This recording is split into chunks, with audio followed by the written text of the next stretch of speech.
Hello friends. स्वागत है आपका हमारे यूट्यूब चैनल आर के हिंदी कहानियों में। आज की कहानी है बेटे से कुछ आशा रखना क्या माता पिता का अधिकार नहीं। देसी घी की खुशबू धीरे धीरे पूरे घर में फैल गई। पूर्णिमा पसीने को पोंछते हुए बैठक में आकर बैठ गई। क्या बात है पूर्णी, बहुत बढ़िया बढ़िया पकवान बना रही हो। काम खत्म हो गया या कुछ और बनाने वाली हो? सब खत्म हुआ समझो, थोड़ी सी कचौड़ी और बनानी है, बस उन्हें भी बना लूं। मुझे एक कप चाय मिलेगी? बेटा व बहू के आने की खुशी में मुझे तो भूल गई। प्रोफेसर रमाकांत जी ने पत्नी को व्यंग्यात्मक लहजे में छेड़ा। मेरा मजाक उड़ाए बिना तुम्हें चैन कहाँ मिलेगा? हंसते हुए पूर्णिमा अंदर चाय बनाने चली गई। 65 साल के रमाकांत जी जयपुर के एक प्राइवेट कॉलेज में हिंदी के प्रोफेसर थे। पत्नी पूर्णिमा उनसे 6 साल छोटी थी। उनका इकलौता बेटा भरत कंप्यूटर इंजीनियरिंग के बाद न्यूयॉर्क में नौकरी कर लाखों कमा रहा था। भरत छुटपन से ही महत्वाकांक्षी और होशियार था। परिवार की सामान्य स्थिति को देख उसे एहसास हो गया कि उसके अच्छा कमाने से ही परिवार की हालत सुधर सकती है। यही सोचकर हमेशा पढ़ाई में जुटा रहता था। उसकी मेहनत का ही नतीजा था कि 12वीं में अपने स्कूल में प्रथम और प्रदेश में तीसरा स्थान प्राप्त किया। रमाकांत जी की माली हालत कोई खास अच्छी नहीं थी। भरत को कॉलेज में भर्ती करवाने के लिए बैंक से लोन लिया था, पर किताबें, खाना पीना, दूसरे खर्चे इतने थे कि उन्हें और भी कई जगह से कर्जा लेना पड़ा। एक छोटा सा मकान था, उसे आखिरकार बेचकर किसी तरह कर्जे के भार से मुक्त हुए। भरत ने अच्छे अंकों से इंजीनियरिंग पास कर ली। फिर जयपुर में ही 2 वर्ष की ट्रेनिंग के बाद उसे कंपनी वालों ने न्यूयॉर्क भेज दिया। विदेश में बेटे को खाने पीने की तकलीफ ना हो सोचकर जल्दी से गरीब घर की लड़की देख बिना दान दहेज के साधारण ढंग से उसकी शादी कर दी। तुरंत शादी करने के कारण अब तक जो थोड़ी सी जमा पूंजी थी शादी में खर्च हो गई। बहू इंदु गरीब घर की थी। उसके पिता एक होटल में रसोइये का काम करते थे। इंदु सिर्फ 12वीं तक पढ़ी थी और एक छोटी सी संस्था में नौकरी करती थी। उसकी 3 बहनें और भी थी जो पढ़ रही थी। रमाकांत जी व उनकी पत्नी की सिर्फ यही इच्छा थी कि एक गरीब लड़की का हमें उद्धार करना है। उन्हें दान दहेज की कोई इच्छा नहीं थी। उन्होंने साधारण शादी कर दी। शादी होते ही अगले हफ्ते दोनों न्यूयॉर्क चले गए। शुरू शुरू में फ़ोन से बेटा बहू बात करते थे, फिर महीने में, फिर 6 महीने में एक बार बात हो जाती। बेटे की आवाज़ सुन उसकी खैरियत जान उन्हें तसल्ली हो जाती। न्यूयॉर्क जाने के बाद भरत ने एक बार भी घर रुपए नहीं भेजे। पहले महीने पगार मिलते ही फ़ोन पर बोला, बाबूजी, यहाँ घर के फर्नीचर लेने आदि में बहुत खर्चा हो गया। यहाँ बिना कार के रह नहीं सकते। 1-2 महीने बाद आपको पैसे भेजूंगा। इस पर रमाकांत जी बोले, बेटा, तुम्हें वहाँ जो चाहिए उसे ले लो। यहाँ हमें पैसों की ज़रूरत ही क्या है? हम 2 जनों का थोड़े में अच्छा गुजारा हो जाता है। हमारी फिक्र मत करो।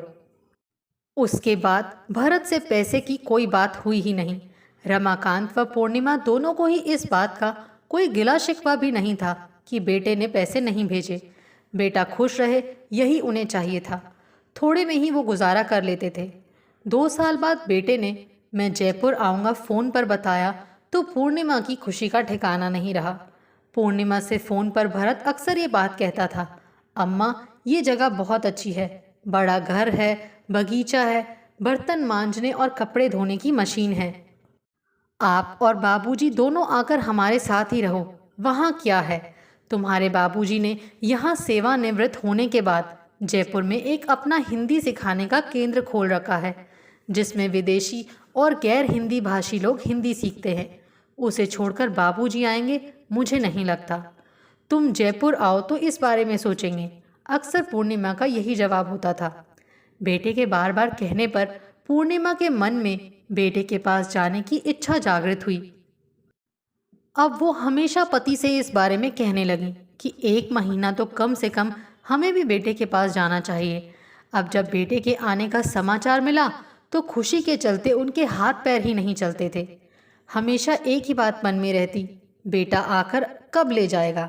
भरत जिस दिन आने वाला था उस दिन उसे हवाई अड्डे जाकर लेकर आने की पूर्णिमा की बहुत इच्छा थी, परंतु भरत ने कहा, माँ आप परेशान मत हो, क्लियरेंस के होने में बहुत समय लगेगा, इसीलिए हम खुद ही आ जाएंगे। उसके ऐसा कहने के कारण पूर्णिमा उसका इंतजार करते घर में अंदर बाहर चक्कर लगा रही थी। सुबह से ही बिना खाए पिए दोनों को इंतजार करते करते शाम हो गई। शाम 4 बजे करीब भरत और बहू आए। आरती कर बच्चों को अंदर ले आए। पूर्णिमा की खुशी का तो ठिकाना नहीं था। बेटा बहू अब और भी गोरे सुंदर दिख रहे थे। रमाकांत जी बोले, सुबह से अम्मा बिना खाए तुम्हारा इंतजार कर रही हैं। आओ बेटा, पहले थोड़ा सा खाना खा ले। नहीं बाबूजी, हम इंदु के घर से खाकर आ रहे हैं। अम्मा, आप अपने हाथों से मुझे अदरक की चाय बना दो, वही बहुत है। तब दोनों का ध्यान गया कि उनके साथ में सामान वगैरह कुछ है ही नहीं। इंदु ने अपने हाथ में पकड़े कपड़े के थैले को सास को दिया। उसमें कुछ चॉकलेट, एक साड़ी, ब्लाउज, कपड़े के टुकड़े थे। पूर्णिमा का दिल बुझ गया। बड़े चाव से बनाया गया खाना यूं ही ढका पड़ा था। चाय पीकर थोड़ी देर बाद भरत बोला, ठीक है बाबूजी, हम कल फिर आते हैं। हम इंदु के घर ही ठहरे हैं, 1 महीने की छुट्टी है। कहते हुए चलने के लिए खड़ा हुआ भरत तो इंदु शब्दों में शहद घोलते हुए बोली, माँ जी, आपने हमारे लिए इतने प्यार से खाना बनाया, फिर भला कैसे ना खाएं। फिलहाल भूख नहीं है, पैक करके साथ ले जाती हूँ। और सास के बनाए हुए पकवानों को समेटकर बड़े अधिकार के साथ पैक कर दोनों मेहमानों की तरह चले गए। रमाकांत जी और पूर्णिमा एक दूसरे का मुंह ताकते रह गए। रमाकांत जी पत्नी के सामने अपना दुख जाहिर नहीं करना चाहते थे, पर पूर्णिमा तो उनके जाते ही मन के टूटने से बड़बड़ाती रही। कितने लाड प्यार से पाला था बेटे को, क्या इसी दिन के लिए? ऐसे आया जैसे कोई बाहर का आदमी आकर आधा घंटा बैठकर चला जाता है। कहते हुए पूर्णिमा के आंसू बह निकले। रमाकांत जी पूर्णिमा के सिर पर हाथ फेरते हुए उसे तसल्ली देने की कोशिश करने लगे। दिल में भरे दर्द से उनकी आंखें गीली हो गई थी, लेकिन अपना दर्द जबान से व्यक्त कर पूर्णिमा को दुखी नहीं करना चाहते थे। रमाकांत जी ने पत्नी को कई तरह से आश्वासन देकर बड़ी मुश्किल से खाना खिलाया। 2 दिन बाद भरत फिर आया। उस दिन पूर्णिमा जब उसके लिए चाय बनाने रसोई में गई, तब अकेले में बाबूजी से बोला, बाबूजी, इंदु को अपनी माँ को न्यूयॉर्क ले जाकर साथ रखने की बड़ी इच्छा है। उसकी माँ ने छोटी उम्र में से परिवार बच्चों में ही रहकर बड़े कष्ट पाए हैं। इसीलिए अब हम उन्हें अपने साथ न्यूयॉर्क लेकर जा रहे हैं। आप सब बातें अच्छी तरह समझते हैं, इसीलिए मैं आपको बता रहा हूँ। अम्मा को समझाना आपकी जिम्मेदारी है। फिर इंदु को न्यूयॉर्क में अकेले रहने की आदत हो गई है। आप और माँ वहाँ हमेशा रह नहीं सकते। इंदु को अपनी प्राइवेसी चाहिए। अम्मा व इंदु साथ नहीं रह सकते। बाबूजी, आप वहाँ आए तो कहीं इंदु के साथ आप दोनों की नहीं बने, इसका मुझे डर है। इसीलिए आप दोनों को मैं अपने साथ रखने में हिचक रहा हूँ। बाबूजी, आप मेरी स्थिति अच्छी तरह समझ गए होंगे। वो बोला, बेटा, मैं हर बात समझ रहा हूँ, देख रहा हूँ। तुम्हें मुझे कुछ समझाने की ज़रूरत नहीं।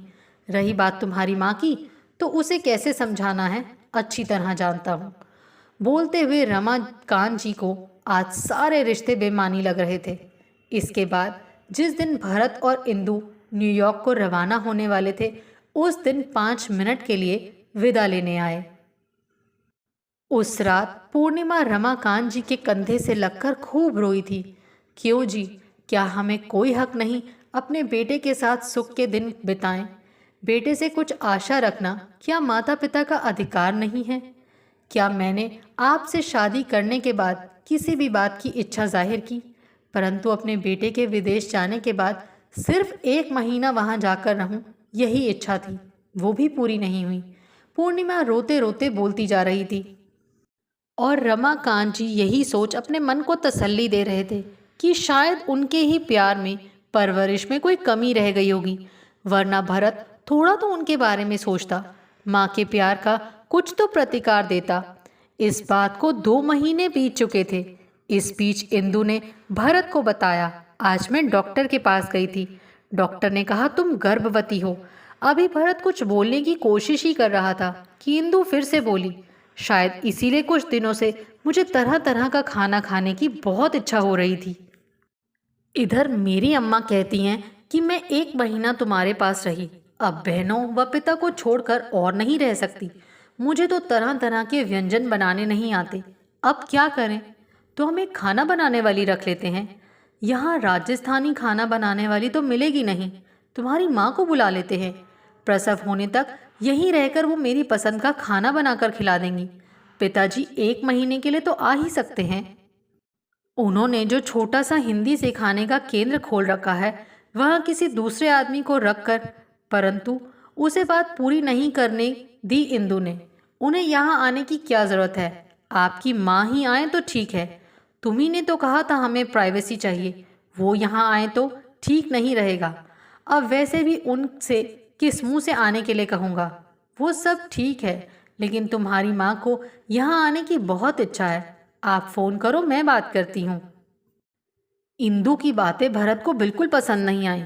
बोला, ठीक है, डॉक्टर ने एक अच्छी खबर दी है। चलो हम बाहर खाना खाने चलते हैं, फिर इस समस्या का हल सोचेंगे। वो लोग एक रेस्टोरेंट में गए। वहाँ थोड़ी भीड़ थी, तो वो सामने के बगीचे में जाकर घूमने लगे। उन्होंने देखा कि बेंच पर एक बुजुर्ग बैठे हैं। दूर से भरत को वो अपने बाबूजी जैसे लगे। अच्छी तरह देखा, देखकर दंग रह गया भरत। ये तो वो ही हैं। बाबूजी, उसके मुंह से आवाज निकली। रमाकांत जी ने पीछे मुड़कर देखा तो एक बार तो वो भी हैरान रह गए। अरे भरत बेटा, तुम? बाबूजी आप यहाँ? कुछ समझ नहीं आ रहा। बाबूजी बोले, देखो वहाँ हमारा क्वार्टर है, आओ चलें। रमाकांत जी आगे चले, पीछे वो दोनों बिना बोले चल दिए। घर का दरवाज़ा पूर्णिमा ने खोला। रमाकांत जी के पीछे खड़े भरत और इंदु को देखकर वो हैरान रह गई। फिर खुशी से भरत को गले से लगा लिया। दोनों का खुशी से स्वागत किया पूर्णिमा ने। जयपुर में तुम्हारे पिताजी ने जो केंद्र हिंदी सिखाने के लिए खोल रखा है, वहाँ इनके एक विदेशी शिष्य ने न्यूयॉर्क में ही हिंदी सिखाने के लिए कहकर हम लोगों को यहाँ ले आया। ये संस्था उसी शिष्य ने खोली है, सब सुविधाएं भी दी। तुम्हारे बाबूजी ने वहाँ के केंद्र को अपने जयपुर के एक शिष्य को सौंप दिया। तुम्हारे बाबूजी ने भी कहा कि हमारा जयपुर में कौन है, ये काम कहीं से भी करो। ऐसा सोचकर हम यहाँ आ गए। यहाँ तुम्हारे बाबूजी को 1 लाख रुपए महीना मिलेगा। जल्दी जल्दी सब कुछ कह दिया पूर्णिमा ने। अम्मा, तुम्हारी बहू गर्भवती है, उसकी नई नई चीज़ें खाने की इच्छा होती है। अब उसकी माँ यहाँ नहीं आएगी। आप दोनों प्रसव तक हमारे साथ रहो तो अच्छा है। वो तो नहीं हो सकता बेटा। बाबूजी का ये केंद्र सुबह और शाम खुलेगा। उसके लिए यहाँ रहना ही सुविधाजनक होगा। अम्मा, बाबूजी नहीं आए तो कोई बात नहीं, आप तो आइएगा। नहीं बेटा, उनकी उम्र हो चली है, इनको देखना मेरा पहला कर्तव्य है। यही नहीं, मैं भी भारतीय व्यंजन बनाकर केंद्र के बच्चों को देती हूँ। इसका मुझे लाभ तो मिलता ही है, साथ में बच्चों के बीच में रहने से आत्मसंतुष्टि भी मिलती है। चाहो तो तुम दोनों यहाँ आकर रहो, तुम्हें जो चाहिए मैं बना दूंगी। नहीं माँ, यहाँ का क्वार्टर छोटा है। भरत खींचने लगा। हाँ ठीक है, यहाँ तुम्हें प्राइवेसी भी नहीं मिलेगी। वही, उसे मैं भूल गई। ठीक है बेटा, मैं रोज़ इसकी पसंद का खाना बना दूंगी, तुम आकर ले जाना। नहीं अम्मा, मेरा ऑफिस एक तरफ, मेरा घर दूसरी तरफ, तीसरी तरफ ये केंद्र, रोज़ नहीं आ सकते अम्मा, बहुत मुश्किल है। भरत, अब तक हम दोनों तुम्हारे लिए जिए, पेट काट कर तुम्हें इतना बड़ा किया, अच्छी स्थिति में लाए। पर शादी, तुम्हें जो सहूलियत हो वो करो। खाना तैयार है, अपने आप लेकर खा लो। मुझे आने में आधा घंटा लगेगा, कहकर पूर्णिमा एक दुकान की तरफ चली गई। माँ बाप के प्रेम को महसूस ना कर, पत्नी के आगे, स्वार्थीपन के आगे झुककर उनकी अवहेलना की। अब प्रेम के लिए तड़पने वाले भरत को आराम कुर्सी में लेटे हुए पिताजी को आंख उठाकर देखने में भी शर्म आ रही थी। इंदु भी शर्मसार सी खड़ी थी। दोनों भारी मन के साथ घर से बाहर निकलने लगे। रमाकांत जी एक बारी भरत से कुछ कहने की चाह से उठने लगे थे, लेकिन उनकी आंखों के आगे चलचित्र की तरह पुरानी सारी बातें तैरने लगी। पैर वहीं थम गए। भरत ने पीछे मुड़कर देखा, शायद बाबूजी अपना फैसला बदलकर उससे कुछ कहेंगे, लेकिन आज उनकी आंखें कुछ और ही कह रही थी। इस सब के लिए कसूरवार वह खुद था। भरत का गला रूंध गया। बाबूजी के पैर पकड़कर उनसे माफ़ी मांगने के भी काबिल नहीं रहा था। पर शादी होते ही हम तुम्हारे लिए बेगाने हो गए, रमाकांत जी ने कहा। खून के रिश्ते से दुखी हुए हम तो क्या हुआ, हालात ने नए रिश्ते बना दिए। अब इस रिश्ते को हम नहीं छोड़ सकते, पर तुम जब चाहो तब आ सकते हो। हमसे जो मन पड़ेगा तुम्हारे लिए करेंगे। आपको हमारी ये कहानी कैसी लगी, प्लीज़ कमेंट करके ज़रूर बताइए। अगर आप इस चैनल पर नए हैं तो इसे सब्सक्राइब करें और शेयर करें। Thank you.